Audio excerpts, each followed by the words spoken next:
So ano nga po ba yung sabi nyo magka-relihiyon kayo ni nung Alan? So ano ba yung relihiyon nyo na sinasabi nyo?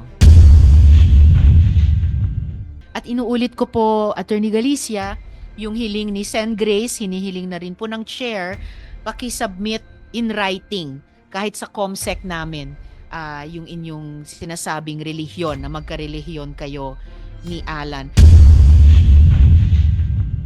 Kasi ho, Attorney Galicia, baka kasi akalain ng lahat, kahit banggitin na po, lalo ngayon na parang nagkaroon ng lal bago banggitin yung relihiyon, wala akong kinalaman yung relihiyon na sa anumang gagawin po natin dahil sariling desisyon po natin yon. Ngayon, pag hindi nyo po sinabi rin, yun ang magiging dating kasi sa taong bayan na parang pag ganito yung relihiyon, ganito yung gagawin. Hindi po ganon.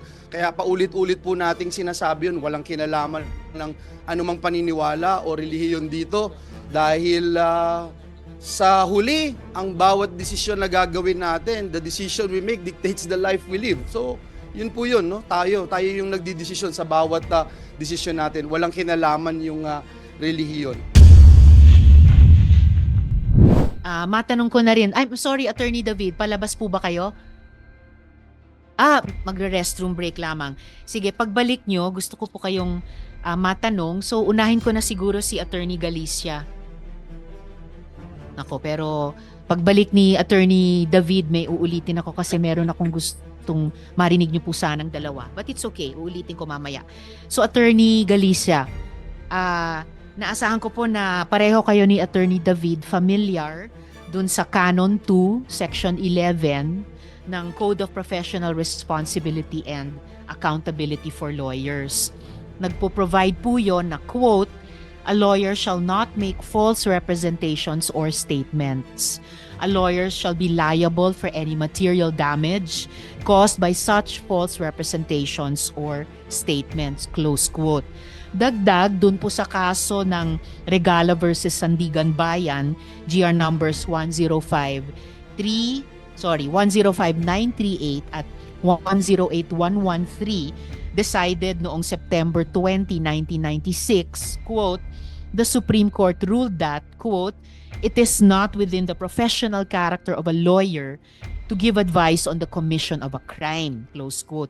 Nag-agree po ba kayo sa prinsipyong ito, Attorney Galicia? Yes, Madam Chair. Alright. Ngayon, yung Canon 2, Section 12 ng CPRA ay nag-i-instruct din na, quote, "A lawyer shall immediately inform a court, tribunal, or other government agency of any dishonest, deceitful, or misleading conduct related to a matter being handled by said lawyer before such court, tribunal, or other government agency," close quote. So bago po ako dumako sa mga tanong sa inyo, at mamaya uulitin ko para kay, ayun, Attorney David, yes, welcome back. Tinanong ko lamang po muna kay Attorney Galicia kung pareho kayong familiar sa Canon 2 Section 11 ng CPRA for lawyers. That a lawyer, ito ulitin ko po, "A lawyer shall not make false representations or statements. A lawyer shall be liable for any material damage caused by such false representations or statements." Tapos dun sa kaso ng Regala versus Sandigan Bayan, the Supreme Court ruled that it is not within the professional character of a lawyer to give advice on the commission of a crime. Sumasang-ayon din po ba kayo sa prinsipyo Yes, nito? yes, Your Honor. Salamat, Attorney David. At lastly, dito sa CPRA, Canon 2, Section 12, ay nag-i-instruct din na, quote, "A lawyer shall immediately inform a court, tribunal, or other government agency of any dishonest, deceitful, or misleading conduct related to a matter being handled by said lawyer before such court, tribunal, or other government agency," close quote. I am very aware of that, Your Honor. Maraming salamat, Attorney David. So, bago ako dumako sa mga tanong para sa bawat isa sa inyo, meron po ba kayong gustong sabihin sa komiteng ito? Attorney Galicia? Madam Chair, mga ginagalang po nating mga senador.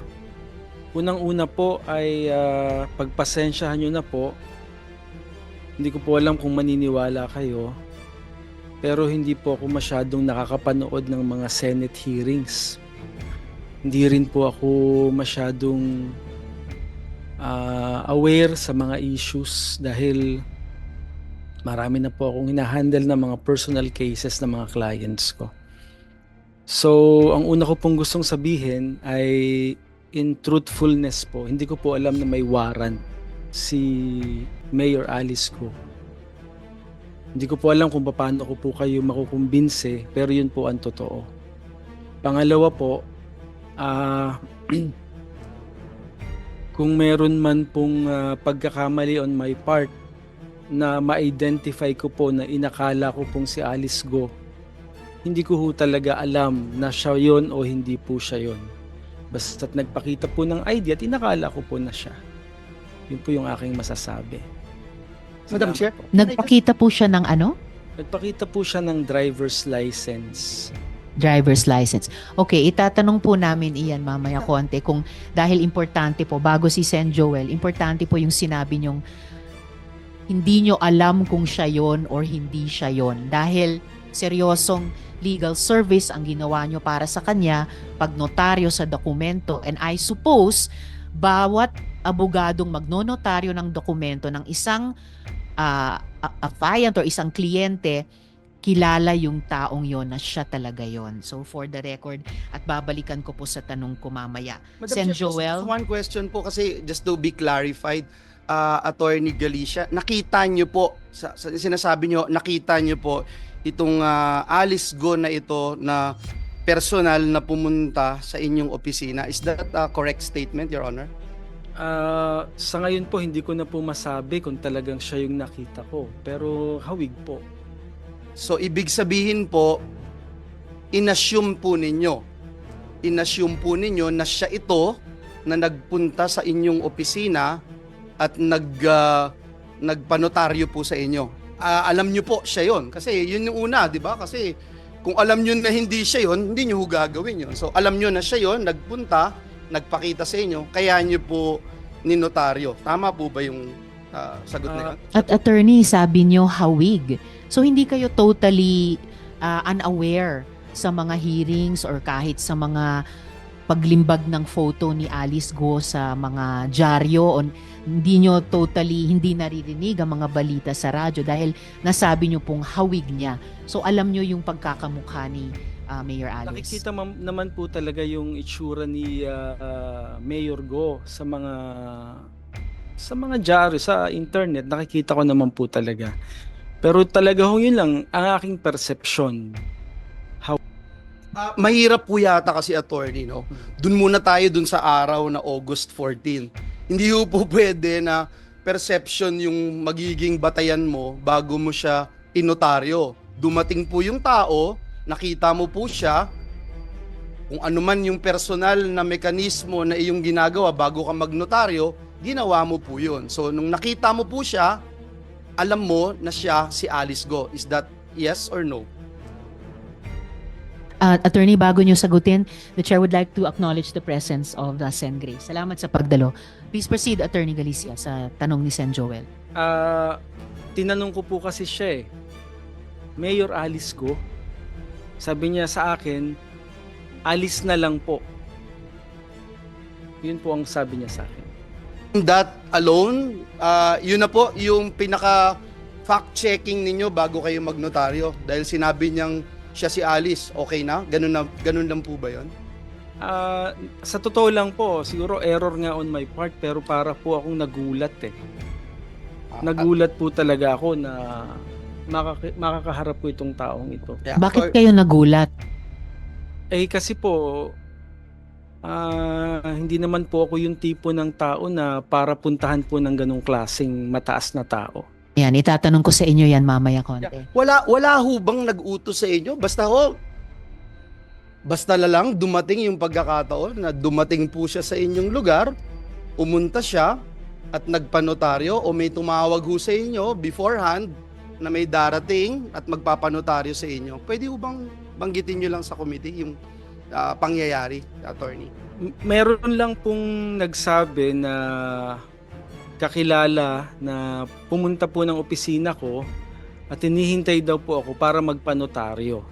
Sinong kakilala po yun? Yun pong, ang alam ko pong pangalan niya talaga, Alan. Alan ano po? Hindi ko po alam ang apelyido. Yup. If Anong I may, relasyon niyo sa kanya? anong pagkakilala nyo dun sa Alan? Kasama ko po, ang alam ko po, kamiyembro ko po sa isang organisasyon. Aling organisasyon po? Yun pong aking religion. Ano pong religion nyo?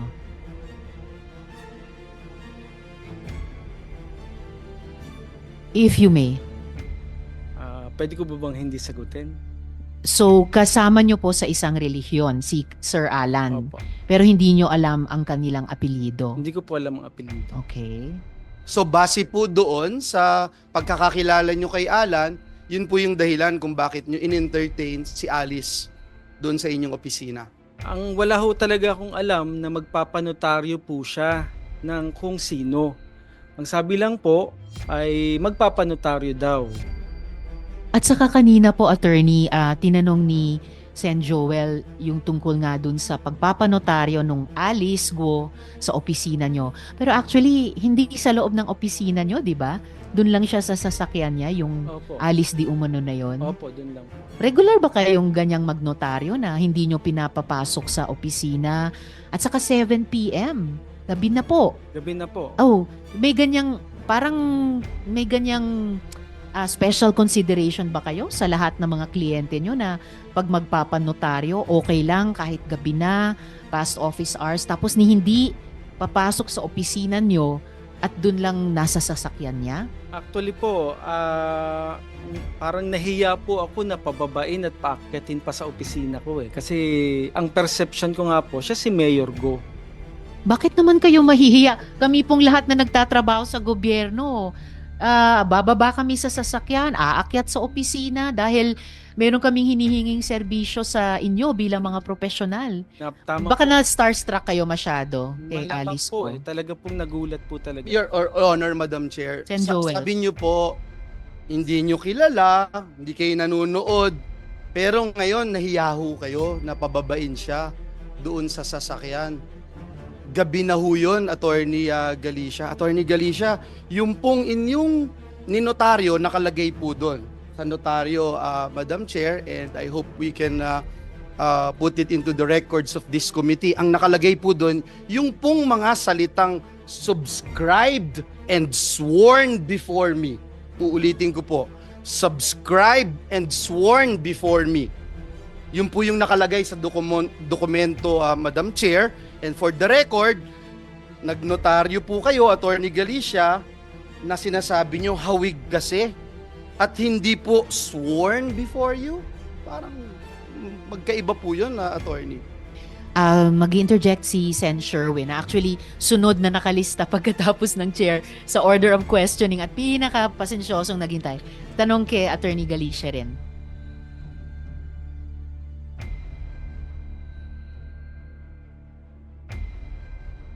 Sagot na lang po yung tanong ni Senator Joel bago. Akala ko interjection dun sa tanong ni Sen Joel. Pakisagot muna, Attorney Galicia, and then mag-interject si Sen Sherwin. Pwede ho bang ulitin? Parang na ano po ako. Kasi ho, nakalagay po dun sa Doon sa ano, dokumento nyo, subscribe subscribe and sworn before you. Pero sabi nyo nung una, hindi kayo sigurado at parang kahawig lang. Pero may binanggit din po kayo, kaya kayo nahiyang pababain dahil si Mayor Alice Go nga yun. So which is which? Actually, pareho po eh. Ano ho kasi talaga eh, nagulat po talaga ako sa kanya eh. Yun naman pong subscribed and sworn is, sabi ko nga po sa inyo, nawala na po ako ng parang nagulat po talaga ako dun sa nangyari eh. Attorney Galicia, bago mag-interject si Sen Sherwin, hindi nga ba mas importanteng siguraduhin yung identity nung nagpe-presenta sa inyong Alice Go dahil sa lahat ng issue sa kanya? Tama po. Naintindihan ko po yun pong sinasabi po ninyo. Pero sabi ko nga po sa inyo, at that point in time, hindi ko na po naisip yun. Madam Ako, Chair, sayang, just sana to put naisip- on record, Madam Chair, Okay, Sen Joel, and then- magkaiba po Sen Sherwin. yung sinasabi ni Attorney Galicia, itim at puti, hindi ho talaga pwedeng pareho.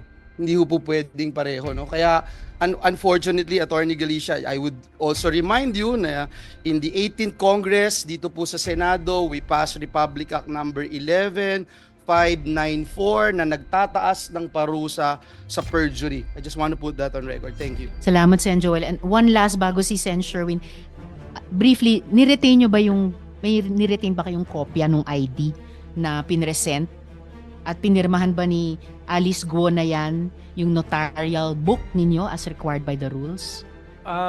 Wala naman pong pinapipirmahan ako na libro para po Hindi ba rules po yun? Pag tiningnan nyo po yun pong form na sinasubmit namin, wala naman dun pong format na nakalagay na kailangang pumirma ang nagpanotaryo.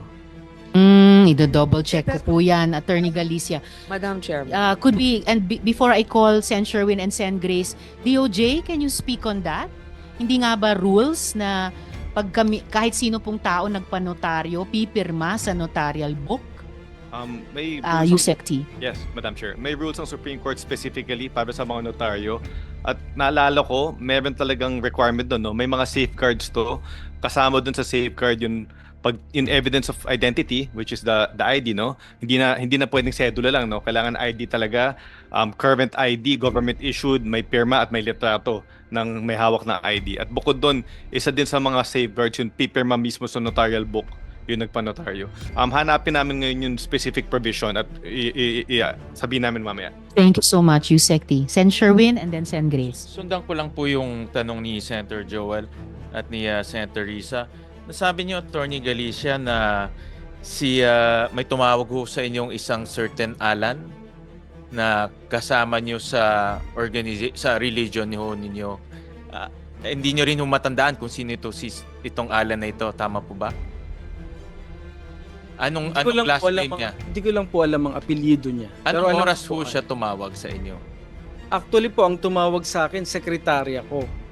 Sekretarya niyo ang tumawag Na po sa naghihintay daw po sa law office.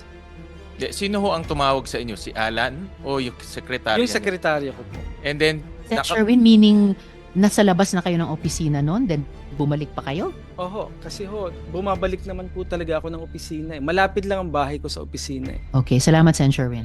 thank you. And then, si Alan ang tumawag sa inyong sekretary. Ang tumawag sa akin po yung sekretary ko na may naghihintay daw na magpapanotaryo. Si Alan ho, sino tinawagan niya? Tinawagan, wala naman po akong sinabing tinawagan ni Alan. Ang sinasabi sekretary ko po, niyo. Ang sekretaryo ko po ang Tumawag sa akin. inyo. Kanina narinig ko, sabi niyo may tumawag sa inyong Alan. Hindi ho, ang tumawag po sa akin yung sekretarya ko. Sino po ang tinawagan ni Alan? Wala po akong sinabing tinawagan ni Alan. Kanina ho, may Alan. Sino ang kausap ni Alan? Ay, baka wala po ako, hindi po kami nagkausap nun. Paano inarrange nung Alan na kayo ay magnonotaryo sa dokumento ni Mayor Alice? Dun lang po sa office ko. Naghihintay po daw siya dun para Nag-walk-in po siya? Oo, Oh, okay, thank you, Sen Sherwin. So, si Alan nag-walk-in sa inyong opisina at sinabi po sa inyong secretary na ano ho ang sabi sa inyong secretary? Magpapanotary daw po siya. Hihintay niya daw po Siya ako. mismo, Yun hindi ang si sabi Alice sa Go. akin. Wala naman pong sinabing Alice Go. Walang sinabing Alice Go. Wala pong sinabi. Siya ang magpapanotaryo. At tumawag sa inyo yung secretary ho ninyo. Anong oras ho tumawag ang inyong secretary sa inyo? Siguro mga ano po yun, mga alas 4 Alas 4. ng hapon. At sabi niya may magpapanotaryo at si Alan ang magpapanotaryo. Tama ho? Yun po ang sabi. Ang sabi ng secretary niyo. Tama? Basta may naghihintay po sa akin na magpapanotary daw po si Alan. Yun po Okay. ang sabi. At kahit hindi niyo ho kilala ito dahil ka religion niyo, bumalik ho kayo sa inyong opisina. Kasi normally po talaga bumabalik po ako sa office. Nang ano oras ho yung nung bumalik ho kayo? Depende po kasi nga po, kinukuha ko yung mga files na gagawin ko para sa kinabukasang hearing o kung anumang mga pendings ko. Madalas po talaga ako, bumabalik po talaga ako sa opisina. Okay. At So, hindi niyo hindi- na nakita si Alan. Si Alice Guo na ang nakita niyo. Hindi, andun po siya. Tinawag niya po. Andun pa si Alan. Tinawag niya po ako eh. Hindi ko naman po lalapitan yun kung hindi ko naman nakita si Alan. So andun pa ho si Alan. Nandun po Okay. siya. And kinuha niyo ho kung anong pangalan niya, anong apelyido niya. Siyempre, bigla nila may walk-in na lang ho Hindi po. doon eh. Dahil nga po, nakilala ko na po siya dati. Pero hindi niyo ho tinanong kung anong apelyido niya. Hindi ko normally tinatanong kasi sa amin po marami pong pagkakataon na makikilala mo yung mga kagrupo namin nang hindi mo naman natatanong kung anong apelyido. Ano ang sabi ho ni Alan? Obviously, hindi ho siya yung nagpanotaryo, di ba? Ano ang sabi ho sa inyo? Sabi po may magpapanotaryo si Mayor. Yun lang ho ang Yun siya. lang po ang sabi. At nung nakita nyo, narinig ko kay yung tanong ni Senator Risa, hiningi nyo yung ID. Binigay niya po yung ID. anong Driver's license po yun. Meron ho kayong photocopy ng ID na yon? Meron po, nandun po, kasama po dun sa dokumentong ninotaryo ko. Kasama doon. Pero hindi nyo ho pinaperma si Alice Guo doon po sa libro. Hindi ko po napapirma sa libro kasi ang alam ko po talaga sa form na sinasubmit ko sa notarial section, wala naman po dong form portion na kailangang papirmahin po yung nagpapanotaryo. Dala nyo ba yung Xerox copy ng ID ni Alice Guo? Wala po akong dala eh. Pwede nyo ba hong sabihin sa inyong secretary na picturean at padala ho dito? Para Papapicturean ko. para po Sige po. makita ho natin Sige, ngayon. papadala ko po. Oo. Salamat sa Sen. Sherwin. Bago ko ibigay kay Sen. Duroy, if you could begin to walk us through that meeting. Si Alice Guo ba ang mismong nag-abot sa inyo ng mga dokumentong panonotaryo niya?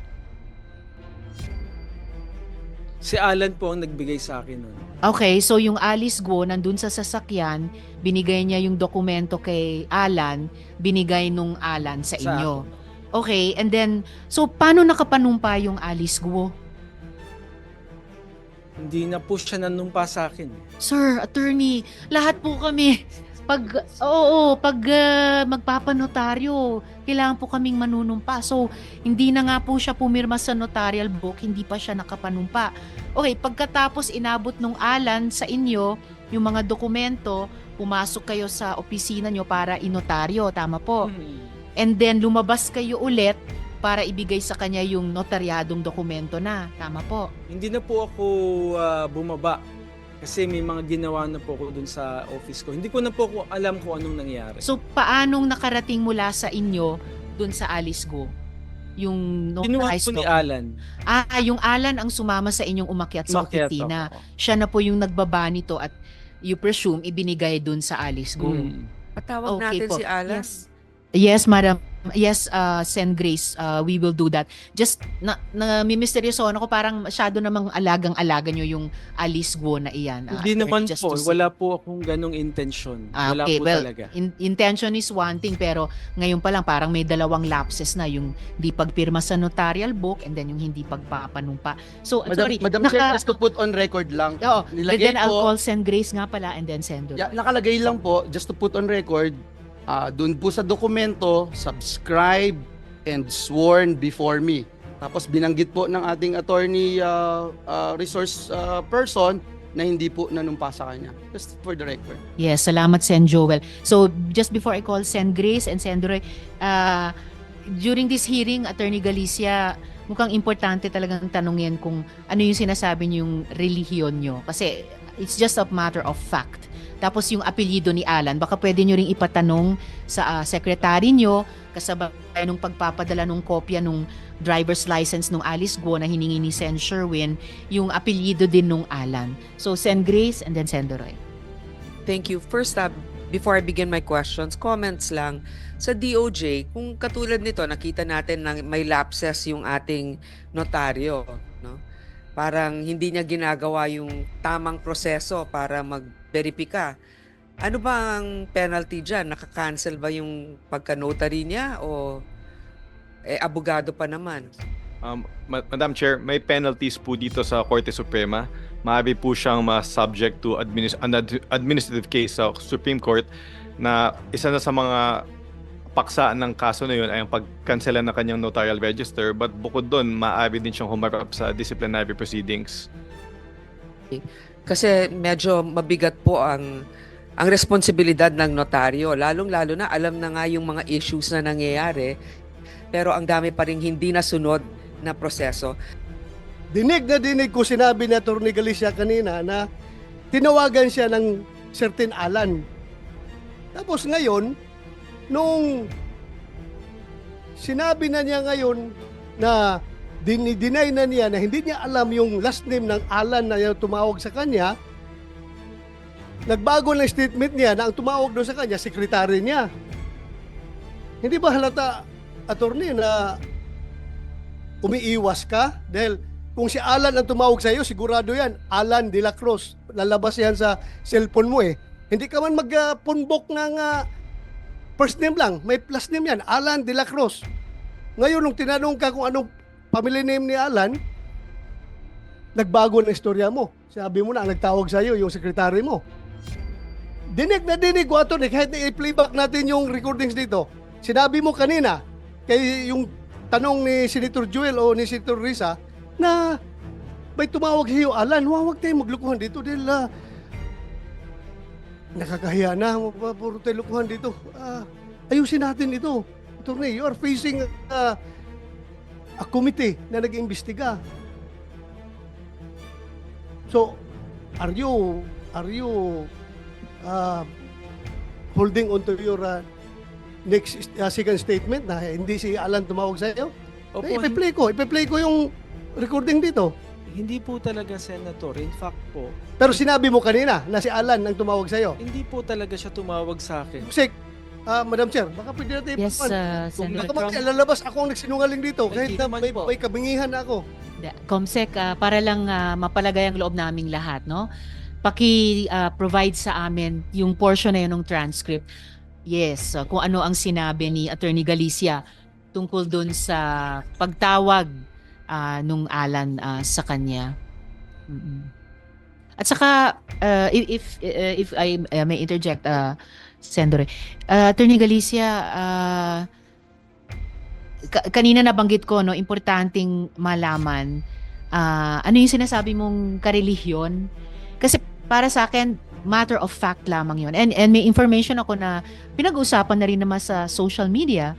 So, mahalaga talagang itanong para hindi na pag-isipan pa o pag-usapan pa.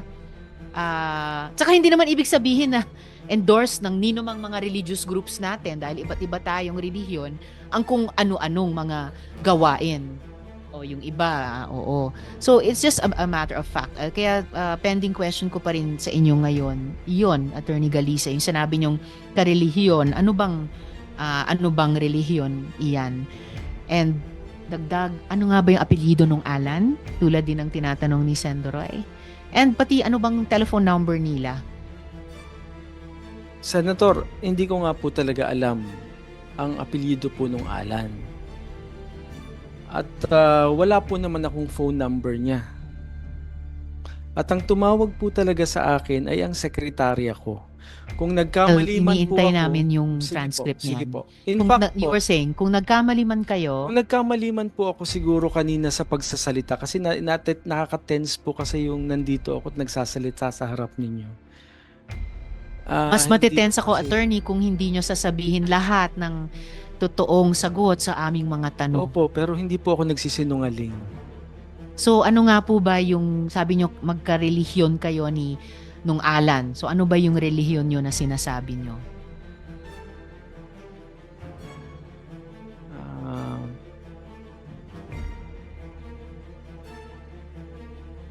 Or kung gusto nyong isulat na lang sa chair and then isasabihin ko sa mga kasamahan ko or babasahin ko ba?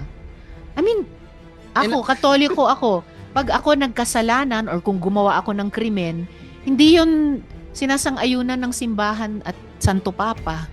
Madam Chair, Yes, Sendoroy. just for the record, basta sigurado ka, attorney, hindi Kingdom of Jesus Christ, ha? ay, Hindi kay Buloy. hindi po. Okay. Yun pala. That's And in fact, that's Sen. Roy, exactly- kahit lahat ng KOJC, hindi ko nilalahat. Madam Chair, Sen. may I Joel, just before pound we on what continue. you are saying? Kasi Attorney Galicia, baka kasi akalain ng lahat, kahit banggitin na po, lalo ngayon na parang nagkaroon ng lal bago banggitin yung relihiyon, wala akong kinalaman yung relihiyon na sa anumang gagawin po natin dahil sariling desisyon po natin yon. Ngayon, pag hindi nyo po sinabi rin, yun ang magiging dating kasi sa taong bayan na parang pag ganito yung relihiyon, ganito yung gagawin. Hindi po ganon.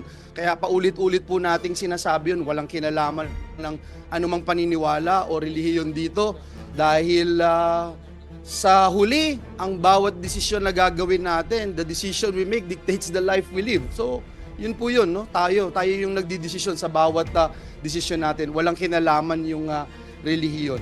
Salamat, Madam Chair. Salamat, Sen. Joel. Attorney Galicia, familiar po ba kayo sa Diaryo Arangkada? May Opo. role ba kayo doon? Meron po. Okay, so familiar. Ano pong role nyo doon sa Diaryo Ako po Arangkada? yung publisher nun. Okay, publisher. So, parte po talaga kayo sa Diaryo. So, bakit yung sinasabi na di kayo updated sa balita? Hindi ba Arangkada dapat up to date? Hindi ba kino-cover ng Diaryo Arangkada itong mga pagdinig namin tungkol kay Alice In-expect Guo? ko na po na yun po ay sasabihin po ninyo. Pero sabi ko nga po sa inyo, I'm just trying to be truthful po sa pagsasalita ko dito.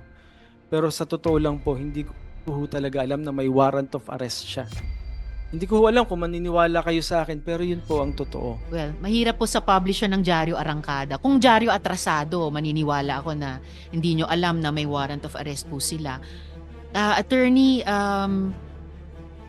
lumaki daw si Alice Guo sa farm at nakatira sa Tarlac. Bakit kaya sa Bulacan pa po siya nagpanotaryo? Yan po. Alam ko po, tatanungin nyo rin po yan at ang sagot ko po ay hindi ko po alam. Sa lahat naman ng notaryo sa Bulacan, bakit kayo pa po ang pinili niya? No? Hindi ko rin po masasagot. Kung Ah, personal tinanong nyo ba siya kung sino nag-rekomenda sa kanya sa inyo para maging notaryo niya? wala po akong natanong na ganun eh. Ang sabi niya lang po sa akin, alis na lang po, salamat po attorney at wala na pong gustong tumulong sa akin. O, parang, I wish that were true, pero hindi totoo eh. Mukhang maraming tumutulong na makatakas at kung ano-ano pa, makagawa ng mga akusasyon laban sa kanya na di umano ay kanyang ginawa at dahan-dahan ay nagsisurface po kami ng mga ebidensya dito sa aming mga pagdinig. So, sinasabi niyo po lahat ito coincidence lang na dinami-dami ng mga abogado at notaryo sa Pilipinas na kayo ang napili ni Alice Guo na maging notaryo sa kanya. Siguro po, Senator. Madam Chair, Yes, sir. hindi ko Sen. kaya Joel. dahil Attorney Galicia, dahil alam ni Alice Guo na magnonotaryo kayo sa kanya kahit hindi nyo siya kilala, magnonotaryo kayo sa kanya na subscribe and sworn before me kahit hindi siya nakaharap, kaya po siya lumapit sa inyo? Hindi ko kaya ganon? Hindi ko po yan alam, Senator. Pero siguro yun po yung dahilan. Ako, naniniwala po ako, yun po yung dahilan. Kasi sabi nyo kanina, hindi nyo po siya kilala, pero kung hindi nyo po kilala, di dapat mas lalo kayong naging mas maingat dahil gusto nyong malaman yung katotohanan dahil hindi nyo po siya kilala. But then again, hindi nyo po siya pinababa, nasa sasakyan po siya, hindi nyo po siya pinasumpa, hindi nyo po siya pinaglag doon sa inyong logbook, at binigyan nyo siya ng special treatment, kumbaga, attorney. Kaya para sabihin po na usual lang po, hindi po usual yung nangyari po dahil hindi nyo po ginagawa ito lagi-lagi doon po sa inyong opisina. Thank you, Madam Chair. Salamat, Sen. Joel. At Attorney Galicia, may isa pang bagay na may misteryosohan ako tungkol sa pagpapanotaryong ito. Ayon sa isang interview sa isang opisyal, sinabi mo na hindi nyo siningil si Alice Guo para sa ibinigay nyong serbisyo. Ano po yung dahilan na inilibre nyo siya? Hindi ko po siya intentional na nilibre. Hindi ko na lang ho siya talaga nasingil. Paano po nangyayari yun? Naku sir, ang mga abogado, mga profesional, masinop, di ba? Ayan, may mga nagwo-walk out na po at hindi na nakakayanan. Paano po nangyari na nalibre po ninyo siya. Meron po bang sumagot na sa pagbayad sa pagpapanotaryo? Wala naman pong bayad talaga. Wala. Paano po magsusurvive ang bawat firm or opisina ng mga abogado o notaryo kung hindi po masinop, no? Kahit sa ganitong Marami po ako actually nanonotaryong wala namang bayad. Okay, pero dito kami pinaka-interesado sa taong ito na ninotaryohan nyo ang mga dokumento na hindi nyo pinasumpa, hindi nyo pinapirma sa notarial book, hindi nyo pinababa sa kanyang sasakyan para umakyat sa opisina nyo at nalibre nyo pa sa huli. At inuulit ko po, Attorney Galicia, yung hiling ni Sen. Grace, hinihiling na rin po ng chair, paki-submit in writing kahit sa COMSEC namin yung inyong sinasabing relihiyon na magkarelihiyon kayo ni Alan. Tungkol pa rin sa notarization ni Attorney Galicia, Yusek T, ano po yung mga epekto nitong parang irregular na notarization sa mga filings ni Alice Guo? Ang interest ko dyan, ibig sabihin ba mas bibilis ang pag-andar ng mga kaso? May hearing po tayo mamayang hapon para sa preliminary investigation. 2 p.m. ang schedule. Isa sa mga pag-uusapan na doon sa hearing na to ay ang status ng motion to reopen case with motion to admit counter affidavit ni Alice Guo. Ipapaubayan na lang namin sa prosecution panel kung anong magiging pasya nila dito. Pero para sa akin, matimbang tong mga nabunyag dito ngayon, ano, na may problema tayo sa pagnotaryo ng counter affidavit ni Alice Guo, at bukod doon galing sa kapatid niya mismo na kasama si Mayor Alice na lumabas ng bansa. Salamat, Yusek T. Nako, 2:00 pala yun. I hope hindi nyo kailangang puntahan yon kasi okay, malapit na po kayong mahuli kung sakali. Sige, bago yung mga tanong naman para kay Attorney David, isang follow-up question kina Director Casio ng PAOK, kaugnay nung ipinakita natin kanina kay Miss Sheila, na passport saka stamps. Na-confirm nyo po ba ng PAOK na sina Alice at Sheila Guo ay talagang pumasok sa Kuala Lumpur noong July 18 mula sa Denpasar? Kasi ang tatak dun sa passport niya ay Sabah. So paano posibleng nasa dalawang parehong lugar sila sa Malaysia, KL at saka Sabah, sa parehong araw na July 18? I am also caught unaware as to how that happened, Madam Chair. In fact, when you showed the picture, I had to confirm with my counterparts in Malaysia, and they stand by their statement that she was in Kuala Lumpur, July 18, 12:10 or thereabouts in the morning, coming from Denpasar, Bali. So, ayon sa Malaysian Immigration Authorities, 12:10 ng madaling araw, nasa KL I am siya. not quite sure about the specific time, but she arrived in Kuala Lumpur from Denpasar, Bali early morning of 18. Early morning of 18 from Denpasar, Bali. And yung stamp nung pagdating niya di umano sa Sabah ay ibang oras? I was not able to take a look at the document, Madam Chair. Okay. But then again, my colleague, my counterpart in Malaysia is insisting that she presented herself in Kuala Lumpur, July 18. Okay, so kailangan nating at least dalawang bagay, siguruhin anong oras siya di umano dumating sa Sabah. And pangalawa, kung parehong oras na nasa KL siya or masyadong magkalapit na oras, bukod sa pagtatanong kanina sa NBI kung may doppelganger or look-alike si Alice Guo, don't tell me, itatanungin pa natin kung may look-alike o doppelganger si Miss Sheila. So, mga tanong naman kay Attorney David. Attorney, sa mga statements nyo sa media, binanggit nyo na nag-exchange kayo ng mga recent calls at maraming recent calls kay Alice Guo. Saan po kayo nagtatawagan? Sa internet to, iba-iba. Sa internet.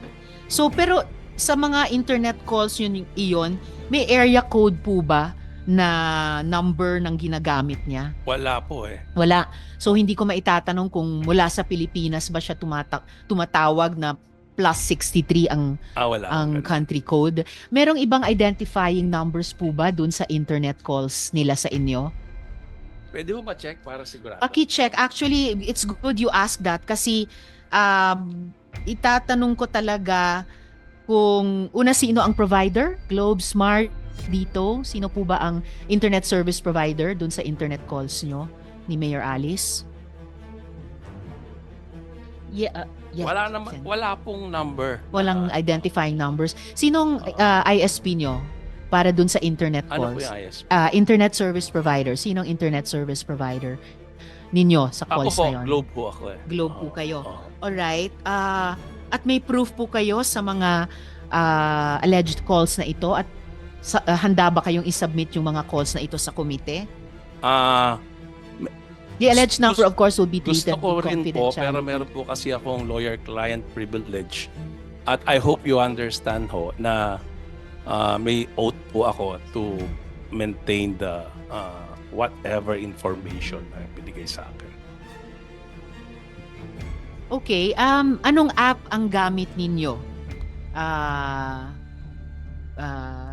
dito sa internet calls na ito? Ako po, meron po akong Telegram, Mhm. Signal, Viber, Messenger, WhatsApp, WeChat. Marami ho. Lahat. Aha. So, alin ang ginagamit nyo ni Mayor Alice sa pagtatawagan ninyo recently? Paiba-iba ho. Dati ho, Viber. Okay. Noong una ho, before when we were still attending the Senate hearing, we were using the regular Globe number. Yes. And then we shifted to Viber and then Signal. And lately, we were using the WeChat.